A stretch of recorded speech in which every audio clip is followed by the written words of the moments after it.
So hello class 10th, welcome to Enlighten Academy. तो आज हम करने वाले क्लास 9th का जो हमारा चैप्टर फर्स्ट है, मैटर इन अवर सराउंडिंग, उसको समझेंगे। पूरा एक्सप्लेनेशन है इसमें। नेक्स्ट वीडियो में आपको मिल जाएगा इसके इंपॉर्टेंट कुछ क्वेश्चंस, ठीक है। तो पहले चैप्टर को समझ लेते हैं। तो चैप्टर का नाम ही क्या है? Matter in our surrounding. क्या है? Matter in our surrounding. सबसे पहला वर्ड ही क्या आ रहा है? मैटर। क्या होता है मैटर? तो anything which occupy some space and have some mass. कोई भी चीज जो कुछ स्पेस ऑक्यूपाई करे और उसका कुछ मास हो, उसे बोल देते हैं हम matter. For example chair, table, book, ये सारी चीजें। क्लियर है? अच्छा, मैटर कैसे बोला गया? किन चीजों से बना है? तो मैटर हमारा बना है छोटे छोटे पार्टिकल्स से। अच्छा, तो इसको समझते हैं। तो जैसे जो शुरुआत में हमारे अर्ली इंडियन फिलोसोफर्स हुए थे, जो पुराने हमारे फिलोसोफर्स थे, महर्षि थे, वो क्या बोलते थे कि कोई भी जो चीज है वो किन से बनी है? पंच तत्व से। किससे? पंच तत्व से। अब पंच तत्व क्या होता है? तो पंच तत्व आपके होते हैं हवा यानी air, earth, water, sky and fire. कोई भी चीज इन्हीं से मिलके बनी है, ठीक है। ये बोलते थे हमारे महर्षि। जैसे महर्षि कणाद एक नाम है जो ये बात बोलते थे। अब क्या है इसमें ऐसा, ठीक है? तो बोलते थे क्या कि कोई भी जो मैटर है, अगर उसको हम डिवाइड करते जाए, डिवाइड करते जाए, डिवाइड करते जाए, डिवाइड करते जाए, तो हमें एक ऐसे पॉइंट पे पहुंच जाएंगे जब उसको डिवाइड करना पॉसिबल नहीं होगा। और उसी को हमारे इंडियन फिलोसोफर्स ने नाम दिया परमाणु। परमाणु। और उसी को एंशिएंट ग्रीक फिलोसोफर्स ने नाम दे दिया था एटम, जो कि इनडिविजिबल पार्टिकल है, जिसे और डिवाइड नहीं किया जा सकता। तो कोई भी मैटर किससे बना हुआ होता है? पार्टिकल्स। किससे बना होता है? पार्टिकल्स। यहां तक क्लियर? मैटर क्या होता है वो क्लियर। आगे बढ़ते हैं। अब बना किससे होता है मैटर हमारा? पार्टिकल्स से, ठीक है। पार्टिकल्स से। अब पार्टिकल्स क्या होते हैं? उसकी कुछ प्रॉपर्टीज होती है। सबसे पहला, particles of a matter have space between them. यानी जो पार्टिकल्स होते हैं उनके बीच होता है स्पेस। फॉर एग्जाम्पल लिक्विड है, लिक्विड के कुछ ना कुछ पार्टिकल्स होंगे। अब उन पार्टिकल्स के बीच में स्पेस होता है। कैसे बोल रहा हूं मैं? मान के चलो एक गिलास पानी है, उसमें एक चम्मच नमक मिला है, वो नमक डिसअपेयर हो जाता है। वो नमक गया कहाँ? तो पानी के पार्टिकल्स के बीच था इंटरमॉलिक्यूलर स्पेस, और वो सॉल्ट ने उस स्पेस को क्या कर लिया? ऑक्यूपाई कर लिया। एक एग्जाम्पल ये इस तरीके से समझ जाओ कि पार्टिकल्स के बीच में स्पेस होता है। दूसरा, particles of a matter are continuously moving. जो मैटर के पार्टिकल्स होते हैं वो हमेशा मूव करते रहते हैं। क्या करते रहते हैं? मूव करते रहते हैं। अभी कैसे बोल रहा हूं मैं? तो समझो, हमारे जो पार्टिकल्स होते हैं उनके पास होती है काइनेटिक एनर्जी, जिस एनर्जी की वजह से वो रैंडम पाथ में ऐसे मूव कर रहे होते हैं किसी भी पाथ में। और इस रैंडम पाथ में मूव करना या ज़िगज़ैग पाथ में मूव करने को ही हम क्या बोलते हैं? Brownian motion. क्या बोल देते हैं? Brownian motion. द ज़िगज़ैग और a random path travelled bye a particle is called Brownian motion. जिसकी वजह से क्या हो जाता है? डिफ्यूजन। इस ब्राउनियन मोशन की वजह से डिफ्यूजन होता है। अब डिफ्यूजन क्या होता है पूछोगे? तो intermixing of particle of two different substance. जैसे ये एक पार्टिकल है, ये एक पार्टिकल, ये दोनों मूव कर रहे हैं, मिक्स हो जाएंगे आपस में एंड में, और इसी को बोलते हैं डिफ्यूजन। क्या बोलते हैं? डिफ्यूजन। इसीलिए बोला कि पार्टिकल्स के पास क्या होता है? कॉन्टिन्यूसली मूविंग होती है। दूसरा, जो पार्टिकल्स होते हैं वो आपस में एक दूसरे को अट्रैक्ट करते हैं। जितना ज़्यादा अट्रैक्शन पार्टिकल उतना पास, जितना कम अट्रैक्शन उतना पार्टिकल दूर, ठीक है। अब डिफ्यूजन में क्वेश्चन कैसे बनते हैं? तो डिफ्यूजन का क्वेश्चन कुछ इस तरीके से बनता है कि जो एक हॉट सिजलिंग फूड है उसकी खुशबू आपको दूर से आ जाती है, बट जो फूड आपका ठंडा है उसकी खुशबू लेने के लिए उसके पास जाना पड़ता है। तो क्या होगा आंसर? क्यों होता है ऐसा? जो हॉट सिजलिंग फूड होता है वो होता है गर्म, यानी उसका टेम्परेचर ज़्यादा। टेम्परेचर ज़्यादा यानी काइनेटिक एनर्जी पार्टिकल के पास ज़्यादा, तेज़ी से मूव करेगा। तेज़ी से मूव करेगा तो एयर के पार्टिकल्स के साथ जल्दी डिफ्यूज यानी मिक्स हो जाएगा और हमें दूर तक खुशबू आए।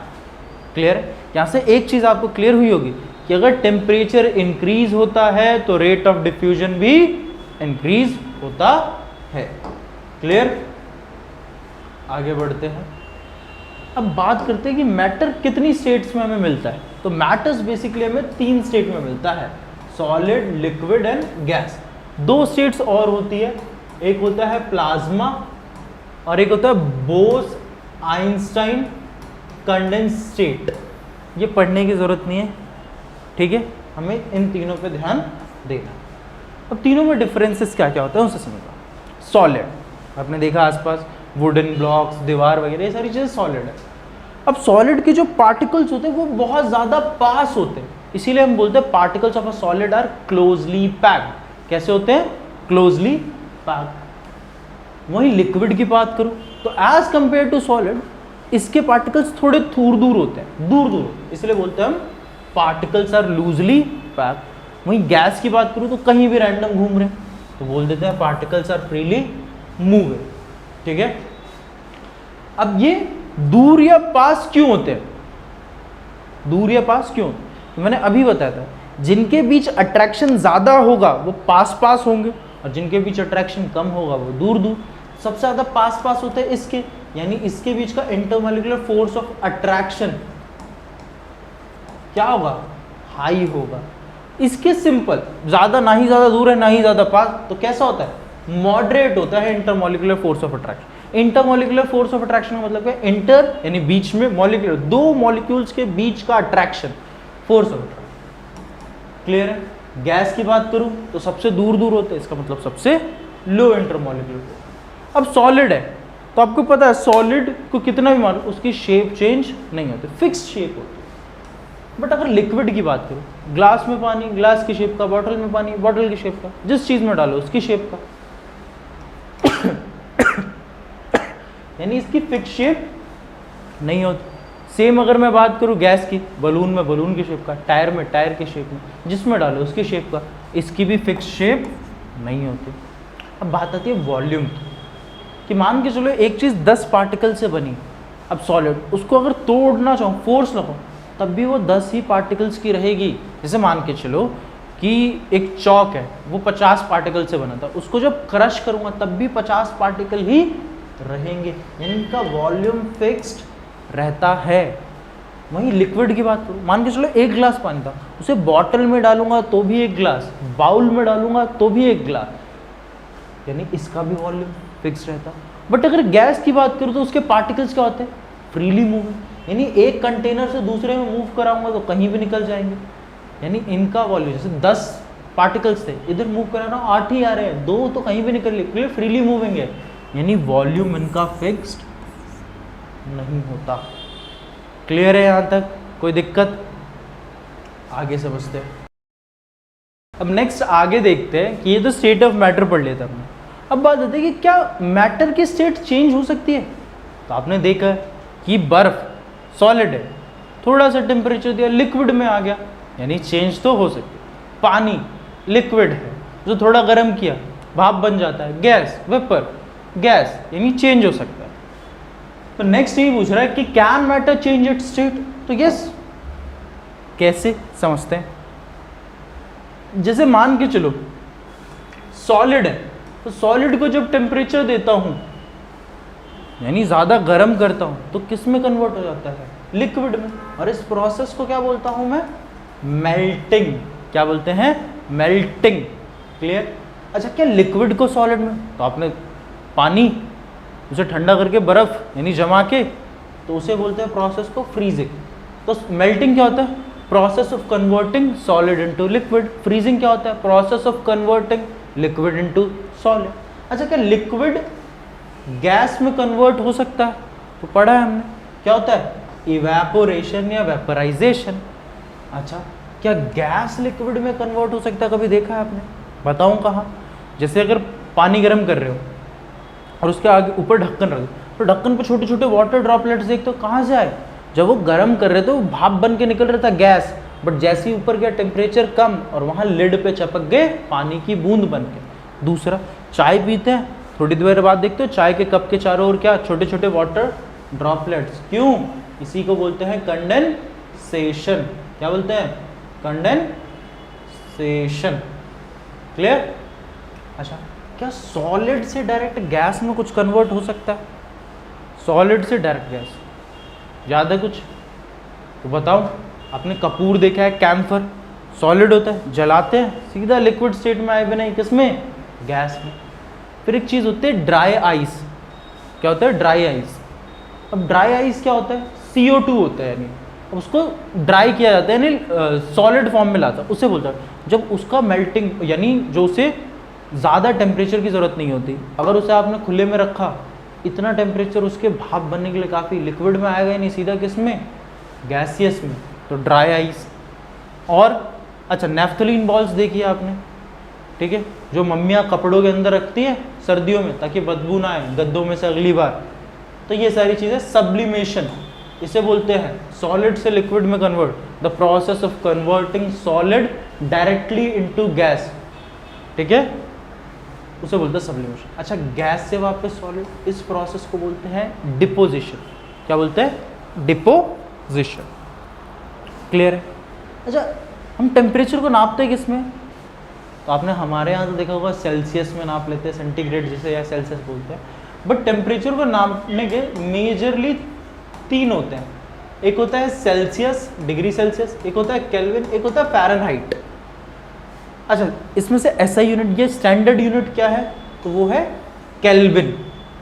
अब आपके चैप्टर में जो इंपॉर्टेंट है वो ये है कि आपको दे देगा सेल्सियस में और बोलेगा केल्विन में कन्वर्ट करो। जैसे बोला 100 डिग्री सेल्सियस, बोलेगा 100 डिग्री सेल्सियस और इसको कन्वर्ट करना है केल्विन में, तो क्या करो बस +270 यानी 373, ऐसे ही बोलेगा कि केल्विन में दिया है और बोलेगा कि सेल्सियस में करो, तो क्या करना है -273। क्लियर रहेगा ये? ठीक है आगे देखते हैं। तो अब आगे देख लेते हैं एक बार। तो क्या बोला है, इवेपोरेशन। तो इवेपोरेशन क्या होता है, तो आपको पता है process of converting liquid into gas, इसी को बोलते हैं इवेपोरेशन। अब यहाँ पे जो चीज आ रही है वो बोल रहा है कि फैक्टर्स कौन कौन से जो इवेपोरेशन को अफेक्ट करते हैं, कौन कौन से फैक्टर्स है। तो इसको एक एग्जांपल से समझो, इसको एक एग्जांपल समझो कि मम्मी कपड़े सुखा रही है, ठीक है। तो आपने देखा जिस दिन धूप होगी कपड़े उस दिन जल्दी सूखते हैं, यानी क्या क्या, पहली चीज कि टेम्परेचर अगर ज्यादा है तो रेट ऑफ इवेपोरेशन ज्यादा होगा, कपड़े जल्दी सूखेंगे। टेम्परेचर ज्यादा, रेट ऑफ इवेपोरेशन ज्यादा, ठीक है। जिस दिन हवा तेज चल रही है उस दिन कपड़े जल्दी सूखेंगे, यानी विंड स्पीड ज्यादा तो रेट ऑफ इवेपोरेशन ज्यादा। अच्छा आपने सुना होगा मम्मी बोलते हैं कि कपड़े फैला के सुखा, क्यों, क्योंकि जब सरफेस एरिया इंक्रीज हो जाता है तो रेट ऑफ इवेपोरेशन इंक्रीज, यानी कपड़े जल्दी सूखते हैं। अच्छा फिर ह्यूमिडिटी। ह्यूमिडिटी क्या होती है कि हमारे आसपास कितनी नमी है, यानी कितना वाटर हमारे आसपास एटमॉस्फेयर में है, उसी को बोलते हैं ह्यूमिडिटी। अब ह्यूमिडिटी ज़्यादा होगी तो कपड़े लेट सूखेंगे, क्यों, कपड़े पहले से गीले, आसपास एटमॉस्फेयर में और वाटर ज़्यादा ही वाटर होगा ना, कम तो नहीं होगा, यानी अगर ह्यूमिडिटी ज़्यादा होगी तो रेट ऑफ इवेपोरेशन कम होगा। तो ये याद रखना फैक्टर।